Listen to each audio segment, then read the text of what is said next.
some basic definitions को discuss करते हैं। Body, matter which supplies limited portion of space is called body. For example, people, table, chair, कोई भी चीज है वो आपकी बॉडी है, तो इसमें जो मैटर है वो सप्लाई कर रहा है limited portion of a space. For example हमारे पास ये बॉडी है, इसमें बॉडी, अब ये कुछ स्पेस ये घेर है, तो इसमें मैटर भी है और ये एक स्पेस घेर, तो ये एक बॉडी हो। Next, mass. The quantity of matter in a body is called its mass. तो इस बॉडी में जितना भी मैटर होगा, जिसको ये सॉलिड बॉडी है, जिसमें जितना भी मटेरियल, जितना भी मैस, जितना भी मात्रा होगा, क्वांटिटी ऑफ मैटर, मैटर की मिकदार, वो हमारा मैस होगी। ठीक है। Particle, a body of negligibly small dimension is termed a particle. तो ये बॉडी बहुत सारे पार्टिकल्स को मिलकर बना है, तो पार्टिकल एक बहुत small dimension, negligibly small dimension, इसकी बहुत कम लेंथ या बहुत कम विड्थ, मैस उसका होगा, उसका मैटर थोड़ा सा होगा, लेकिन उसकी डायमेंशन जो होगी ना वो नेग्लिजिबल होगी, ऑलमोस्ट नील होगी, ऑलमोस्ट स्मॉल होगी, तो वो पार्टिकल होगा। Rigid body. A body is said to be a rigid body if the distance between any two particles of the body remains unchanged, so that the body does not expand or contract or change its shape in any way. That means suppose हमारे पास एक particle A है और यहाँ पे एक particle, इसको Z से थोड़ा सा नोट कर देते हैं, ये पार्टिकल B है और ये पार्टिकल A है। अब अगर इनके बिटवीन डिस्टेंस सेम है, ठीक है, जिस तरह मर्जी इसको हम यूज करें, इस पार्टिकल को, इस बॉडी को यूज करें, तो ये जो two particles A and B हैं, अगर इनमें डिस्टेंस सेम है, इनफैक्ट एवरी कॉम्बिनेशन बाकी पार्टिकल्स में भी डिस्टेंस सेम है, इसका साइज चेंज ना हो, इसकी शेप चेंज ना हो, तो ये बॉडी हमारा रिजिड बॉडी होगा। इसको एक्सपैंड भी नहीं करना चाहिए, इसको कंट्रैक्ट भी नहीं करना चाहिए, तो ये रिजिड बॉडी होगा। फॉर एग्जाम्पल कोई ब्रिक है, टेबल है, हार्ड टेबल है, वुड है, ये रिजिड बॉडीज है। Rest and motion, a body is said to be in motion if in the course of time its position changes with respect to its surroundings. Otherwise, the body is said to be in rest. Rest and motion are relative concepts and are meaningful only when referred to surrounding bodies. For example, हमारे पास एक body है, body A है और यहाँ पे हमारे पास एक reference point O। अब अगर ये बॉडी ए मूव करे एज पर according to reference point O, यहां से मूव करके कहीं और आ जाए, ए प्राइम पे आ जाए, तो हम कहेंगे कि ये बॉडी ए मोशन में। आफ्टर सम टाइम्स अगर ए की पोजीशन चेंज हो जाती है, ये मूव कर जाता है according to reference point O, तो हम कहेंगे कि बॉडी ए मोशन में है। और ये after some time, in the course of time, इसकी पोजीशन चेंज ना हो, तो हम कहेंगे कि ये बॉडी रेस्ट में है, ये बॉडी रेस्ट में। अब ये जो रिलेटिव कंसेप्ट है, दैट मीन्स कि अगर एक बॉडी है वो एट ए टाइम रेस्ट में भी हो सकता है और मोशन में भी हो सकता है। सपोज आप ट्रैवल कर रहे हैं ट्रेन में, आप ट्रेन के अंदर दो लोग बैठे हैं, एक ए है और एक बी है, दोनों को लगेगा कि ये हम दोनों रेस्ट में हैं, क्योंकि दोनों एक दूसरे के मुताबिक मूव नहीं कर रहे, लेकिन बाहर वाले लोगों को लगेगा कि दोनों मूव कर रहे हैं। ठीक, तो एट ए टाइम वो रेस्ट में भी होगी और मोशन में होगी। तो दैट मीन्स कि ये रिलेटिव कॉन्सेप्ट है। जी dear students, inertial and non inertial frames of reference को डिस्कस करते हैं। सबसे पहले Newton's first law of motion को रिकॉल करते हैं कि Newton first law of motion या in other words law of inertia क्या होता है।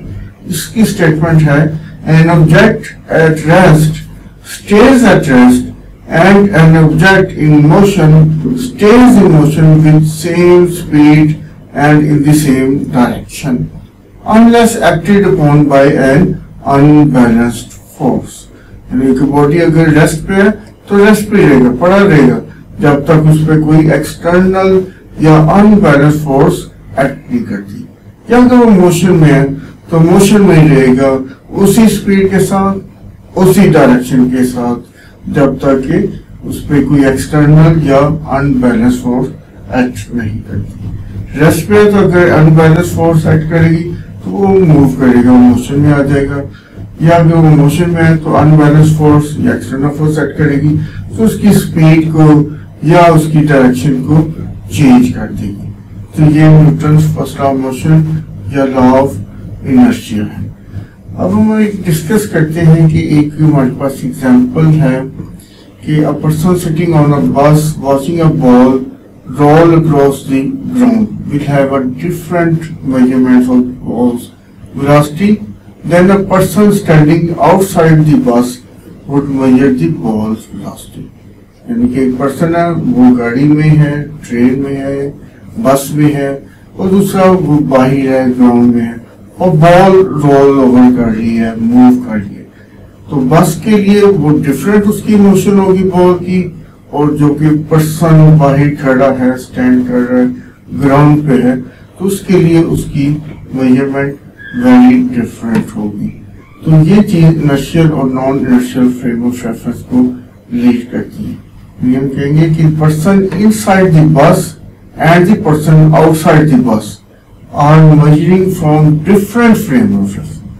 बस के लिए डिफरेंट फ्रेम ऑफ रेफरेंस होगा, और जो पर्सन बाहर खड़ा है, ठीक है, बस के बाहर है, उसका फ्रेम ऑफ रेफरेंस डिफरेंट होगा। तो हमें इसमें कॉम्प्रोमाइज करना पड़ता है कि कौन सा रेफरेंस हम यूज कर रहे हैं। ठीक है, क्या हम inertial frame of reference use कर रहे हैं या non inertial frame of reference. अब इसकी डेफिनेशन को देखते हैं, inertial and non inertial reference. Inertial frame of reference is a frame of reference in which law of inertia and other physics laws are valid। यानी कि इसमें first law act करें, body rest में तो rest भी रहेगा, acceleration हो तो ये इनर्शियल फ्रेम ऑफ रेफरेंस हो। Any frame moving at constant velocity relative to another frame is also an inertial frame of reference। यानी कोई फ्रेम कांस्टेंट वेलोसिटी से मूव कर रहा है, ठीक है, यानी अगर आप बस में है तो बस कांस्टेंट से मूव कर रही है, तो वो फिर भी इनर्शियल फ्रेम ऑफ रेफरेंस होगा। When the brakes are applied to the bus undergoes a negative acceleration। पहले वो मूव कर रही थी कांस्टेंट एक्सेलरेशन से, लेकिन जब बस पे ब्रेक अप्लाई की, लेकिन नेगेटिव फोर्स अप्लाई हुई, तो उसमें नेगेटिव एक्सेलरेशन या रिटार्डेशन उसमें प्रोड्यूस हो जाएगा। At this moment it becomes a non-inertial frame of reference। यानी कि इसमें एक्सेलरेशन कांस्टेंट नहीं होता, एक्सेलरेशन जीरो नहीं होता, नेगेटिव एक्सेलरेशन है, इसलिए ये non inertial frame of reference होगा। A non inertial frame of reference is a reference in which law of inertia doesn't hold. In first law of motion जो है वो होल्ड नहीं करता, और जिसमें होल्ड करे वो इनर्शियल फ्रेम ऑफ रेफरेंस होगा। इसको फिर देख लेते हैं, inertial frame of reference is a frame of reference in which the law of inertia and other physics laws are valid. और जिसमें वैलिड ना हो वो non inertial frame of reference होगा।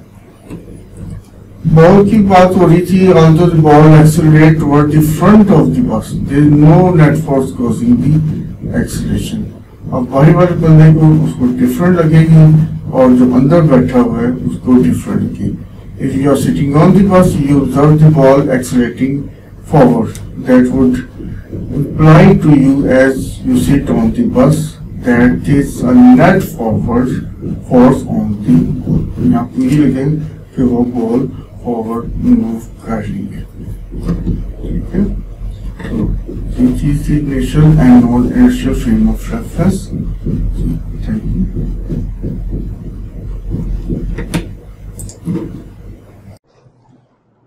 डियर स्टूडेंट्स, इस कोर्स में हम मैकेनिक्स की ब्रांच स्टैटिक्स को डील करेंगे। सबसे पहले हम देखते हैं कि मैकेनिक्स क्या होती है। Mechanics is the branch of physical sciences which studies the action of force on bodies. Under the action of these forces bodies are in state of rest और of motion relative to some frame of reference. कि हम इसमें different bodies होंगे, उन पे हम different forces होंगी और देखेंगे कि उन फोर्सेस के एक्शन में बॉडीज पे क्या बिहेवियर आता है। क्या वो रेस्ट पे रहते हैं, क्या वो मोशन में हो जाते हैं, या अगर मोशन में होते हैं तो क्या वो कांस्टेंट मोशन है, मीन्स की कांस्टेंट एक्सेलरेशन है, या यूनिफॉर्म स्पीड है, या नॉन जीरो एक्सेलरेशन है। और ये सारा हम under the same frame of reference करेंगे। मैकेनिक्स की टू बड़ी ब्रांचेस हैं, तो हम कहते हैं mechanics is further divided into two areas, statics and dynamics. Statics, अब ये जो कोर्स पढ़ेंगे वो यहाँ पे हम स्टैटिक्स को डील करेंगे। Statics is that branch of mechanics which deals with forces acting on a body which is at rest. Under the action of forces body rest पे रहेगा, तो मीन्स इसमें हम इक्विलिब्रियम वगैरह को और मूवमेंट को डील करेंगे और देखेंगे कि इसके किस तरह फोर्सेस को रिजॉल्व करते हैं। उसके बारे में डिफरेंट कॉन्सेप्ट, जैसे कि कोई बॉडी है उसका क्या मैस है, पार्टिकल क्या होता है, रिजिड बॉडी क्या होता है, तो उसके साथ आगे हम कंपोजिशन ऑफ फोर्सेस को डिस्कस करेंगे। इस तरह काफी आगे चीजें देखेंगे। तो स्टैटिक्स क्या है? Statics that branch of mechanics which deals with forces acting on a body which is at rest. Whereas dynamics of next time पढ़ेंगे। Dynamics is that branch of mechanics which accelerated motion. तो इसमें flow chart भी है, flow chart को discuss करते हैं। Mechanics की two बड़ी ब्रांचेस हैं, स्टैटिक्स एंड डायनामिक्स। डायनामिक्स में आगे फर्दर आ जाता है काइनेटिक्स एंड काइनेमेटिक्स।